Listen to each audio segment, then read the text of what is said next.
जय जिजाऊ, जय शिवराय. नमस्कार मित्रांनो, राजकारणात कधीही काही होऊ शकतं.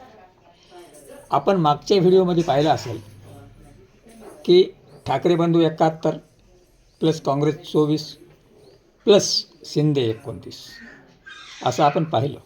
याच्यावर मॅजिक फिगर होऊ लागला आणि सत्ताही येऊ लागली. पण दुसरं गणित पाहिलं आपण, ठाकरे प्लस BJP. त्याच्यानंतर तिसरं गणित पाहिलं आपण, ठाकरेंनी सदनामध्ये अनुपस्थित राहणे मतदानाच्या वेळी आणि BJPचा महापौर करणे.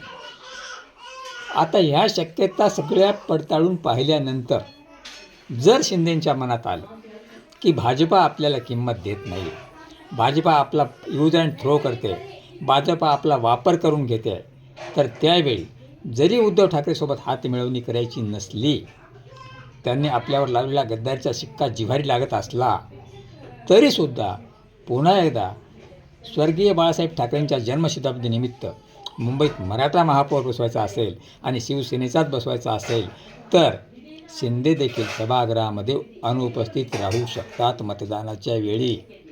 आणि मग जेव्हा शिंदे अनुपस्थित राहतील त्यावेळेस भाजपचे संख्याबळ जेमतेम 89 आहे आणि विरोधी पक्षाचं जनमत 227मधून 29 गेले म्हणजे 198 राहतात. तर विरोधी पक्षाकडं 100पेक्षा जवळजवळ 108 एवढा आकडा. त्याच्यातले राष्ट्रवादीचे अजित पवारचे 16 किंवा नका सोडू, जरी सोडले तरी देखील त्यांच्याकडं 95चं बहुमत राहतं. 105चं बहुमत राहते. अशा वेळी शिंदे अप्रत्यक्ष ठाकरेंना मदत करतील का आणि मुंबईवर भगवा फडकवतील का? जर आपल्या बार्गेनिंग पॉवरचा काही उपयोग होत नसेल, आपल्याला महापौरपद मिळत नसेल, आपल्याला योग्य सन्मान मिळत नसेल, तर शिंदेंकडं हा पर्याय आहे का? राजकारणामध्ये जर तरला काही अर्थ राहत नाही. केव्हाही कधीही काहीही घडू शकतं आणि त्यातले त्यात महापालिकेमध्ये तर हे अटळ आहे.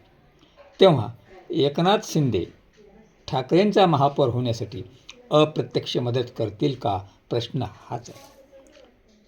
त्यासाठी त्यांना मतदानाला अनुपस्थित राहणे एवढा सरळ साधा सोपा उपाय आहे.